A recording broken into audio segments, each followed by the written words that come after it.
Bora para mais um vídeo? Bom, sejam todos muito bem-vindos mais uma vez aqui ao nosso canal do Trilho da Riqueza. Aqui nesse canal a gente fala a respeito de economia, finanças, como ganhar mais dinheiro, como gastar melhor o seu dinheiro, como economizar o seu dinheiro mês a mês, fazendo os seus investimentos, seja em renda ativa, renda passiva, tudo isso para te garantir um futuro mais tranquilo e mais sossegado. Bom, quem me conhece há mais tempo sabe que eu sou um microempreendedor, tá? Eu já estou nesse ramo há mais de 20 anos. Eu resolvi hoje contar um pouco da minha história para vocês, porque eu sei que o país anda por um momento extremamente difícil, o emprego está difícil, e o que eu tenho reparado é que muitas vezes, pelo menos na maioria das vezes, a maioria das pessoas que têm sido mandadas embora pega o seu valor e tentado empreender, trabalhar para si mesmo, deixando de lado ser um CLT e trabalhar para os outros. Até porque emprego está difícil, está sendo muito difícil ser recolocado no mercado de trabalho, então a maioria das pessoas acabam optando por esse lado. Então eu vou contar um pouco da minha história para vocês, porque quem sabe de repente todos esses anos podem te dar uma ajuda, posso ter aqui algum conselho que possa te ajudar. Antes de tudo, eu gostaria de começar com uma pergunta. O que é mais importante no desenvolvimento de uma empresa?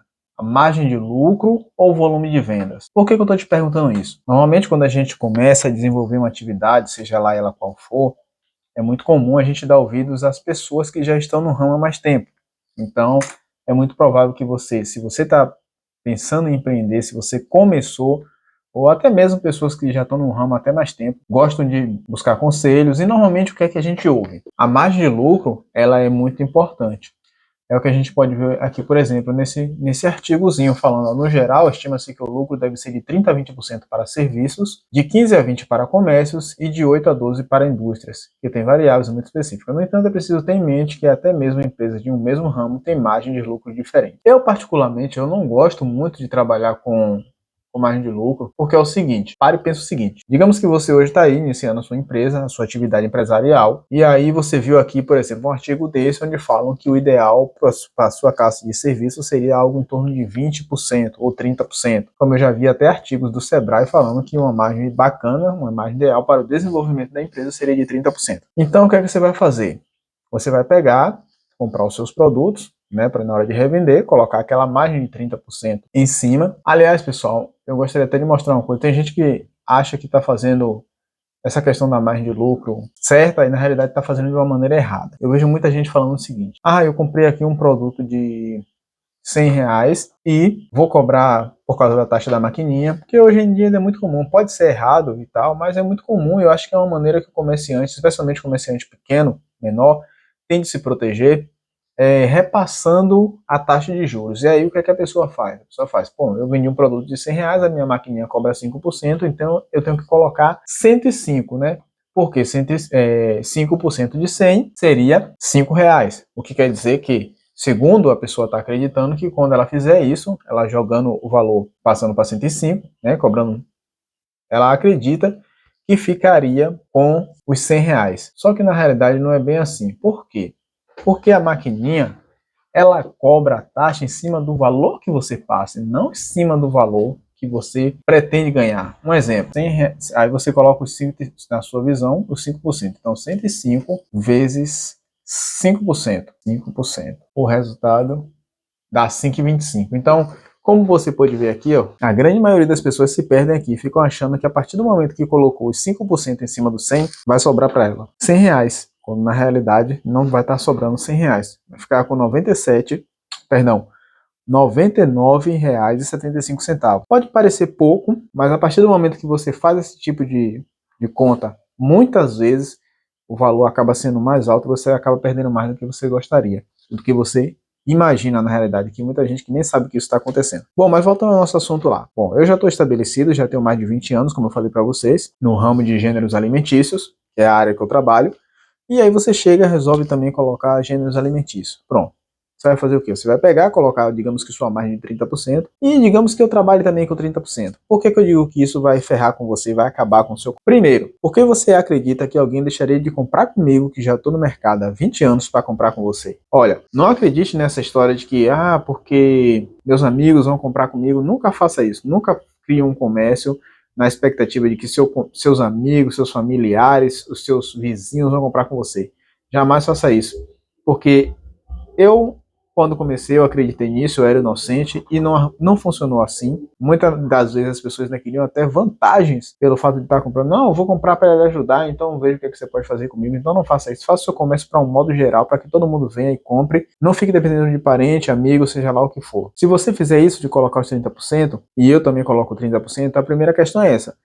Por que alguém deixaria de comprar comigo para comprar com você? Segundo, se eu já tenho 20 anos de mercado, 20 anos de comércio, eu não sou nenhum barão, nenhum patrão, nenhum gigante da indústria alimentícia, mas é claro que eu já tenho condições de negociar um preço melhor, porque se você trabalhou direitinho durante 20 anos, como é o meu caso, é claro que você já tem uma reserva, você já tem um valor, você já tem um conhecimento no comércio, então você muitas vezes é informado de uma promoção, de quando vai ter uma ação, e você que está começando agora, você não tem nada disso, porque ninguém sabe quem é você na fila do pão.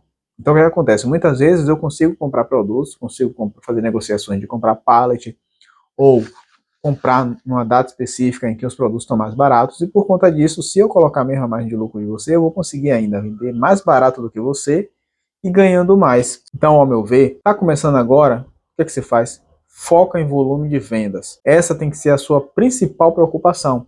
A grande maioria das pessoas estão tão preocupadas com margem de lucro que esquecem que o volume de vendas é muito mais interessante. Quando você vende mais, é porque você está vendendo barato. Se você está vendendo barato, as pessoas, seus próprios clientes vão se encarregar de fazer a sua propaganda. Você não vai precisar estar anunciando em rádio, em televisão, seja lá o que for. Quer dizer, televisão pra gente que é pobre nem existe, né? É rádio mesmo, ou essas caixinhas de som da rua. Por quê? O seu vizinho ou a pessoa que comprar lá, ela vai estar falando pro outro, ó, falando ali vende é pequenininho o negócio dele, mas ele vende um leite barato, ele vende um açúcar barato. Por que eu falo isso? Experiência própria. Já teve ocasiões de eu entrar no comércio dos outros e ver as pessoas comentando a respeito do meu. Não, lá naquele lugar assim assado, sem saber, sem me ver, né? Ah, aquele lugar assim assado vende mais barato, isso aqui. Não, menina, compra lá e tal, não sei o quê. E essa propaganda, todo mundo dá ouvido. A propaganda que vai passar no rádio, que vai passar nessas caixinhas de som da cidade, talvez a pessoa não ouça, porque às vezes está conversando com alguém, está prestando atenção em outra coisa, mas essa soprada no pé do ouvido, pode ter certeza que essa nunca volta vazia. E por que que muita gente acaba focando na margem de lucro, especialmente depois que crescem? Sabe por quê? O brasileiro, ele tem um problema muito sério com a educação financeira, que é justamente isso que eu tento passar para vocês aqui. Normalmente, quando você começa a ganhar mais, o que é que você faz? Você eleva o seu padrão de vida. Eu, particularmente, já fui esse tipo de pessoa e quase fundava de vez. Para você ter uma ideia, ali no ano pré-pandemia, o que é que eu estava pensando em fazer? Fazer um upgrade. Hoje eu tenho uma estrada, eu trabalho com uma estrada, 2014, cabine simples, e eu estava pensando em fazer o que para mim seria um upgrade. Comprar uma Hilux, porque uma Hilux na época, antes da pandemia, né, tava custando 140, que eu queria, que era uma SRV, tava custando 140, então eu iria vender a minha, dar de entrada e ficar financiando ela. E aí eu iria me meter e enfiar os dois pés na jaca. Depois eu parei para analisar, fui vendo vídeos sobre investimentos e fui pensando o seguinte, pô, hoje eu pago 2.500 de seguro na minha estrada. O seguro de uma Hilux é no mínimo 10. Isso quer dizer que todos os anos eu deixaria mais 7.500 na mesa. Na época eu fiz uma comparação. Eu gosto de usar os pneus no meu carro, o ATR Scorpion. E os pneus da estrada, na medida 175/70, custava acho que R$ 800 cada um. 88, 16, 16, 16, 32, 3.200. Pronto. Cada pneu da Hilux custava em média 2.800. Ou seja, um pneu da Hilux mais R$ 400, eu comprava os 4 da estrada. Sendo que a cada 2 anos, em média, eu troco de pneus, porque em média dentro desses 2 anos eu rodo entre 60 a 70 mil quilômetros, que pelo menos para mim, né, tem sido a vida útil do ATR Scorpion. Então, como você pode ver, nesses dois simples exemplos aqui, sem contar toda a mecânica e tudo mais, você vê que só de seguro eu iria gastar 7.500 a mais, só de pneus, quer dizer, a cada 2 anos, eu deixaria algo em torno de 3, 6, 9, mais de R$ 8.000 se eu resolvesse optar pela Hilux. Toma cuidado. Tá? As pessoas têm a mania de achar que assim, o pequeno não tem como competir com o grande. Já eu acho que é justamente o contrário. Porque, como eu acabei de explicar aqui para você, o cara que é grande, o cara que tem um supermercado gigante, o cara quer o quê? O cara quer andar de Hilux, o cara quer ter fazenda, o cara quer estar na praia com jet ski. E tudo isso tem um custo. Além do que, quanto maior for a empresa, mais o bicho pega para você. Aqui, ó, um exemplo. Se você é MEI, você não paga imposto, né? Se você fatura até 180 mil, ou seja, você já se tornou uma microempresa, você tem que pagar 4% de imposto. A partir de 180 mil, já sobe para 7,3, depois 9,5, 10,7, 14,3 e 19% para quem já está faturando entre 3 milhões e 600. Então, assim, à medida que você vai crescendo, que sua empresa vai crescendo, você vai pagar mais impostos, como se não bastasse, provavelmente você vai elevar o seu padrão de vida. Isso é normal, todo mundo faz isso. Eu fiz, não tem problema nenhum. O grande problema é o quanto você vai fazer isso, o quanto você vai levar o seu padrão de vida. Então, como você pode ver, toda empresa grande tem uma série de tributos, não só de tributos, mas de outros gastos que acabam elevando o custo. Então, elas precisam repassar isso nos seus produtos de venda. Então, você como pequeno, muitas vezes você acabou de abrir o seu comércio, você é o seu patrão, você é o seu funcionário, então você pode focar em preço, foque em preço para você crescer, para você vender cada vez mais. Quanto mais você vende, mais você movimenta dinheiro. Quanto mais você movimenta dinheiro, mais os bancos têm conhecimento de você, mais os bancos querem te oferecer crédito, seja através de empréstimo, através de cartões de crédito, linhas de crédito do governo, tudo isso fica muito mais fácil para você.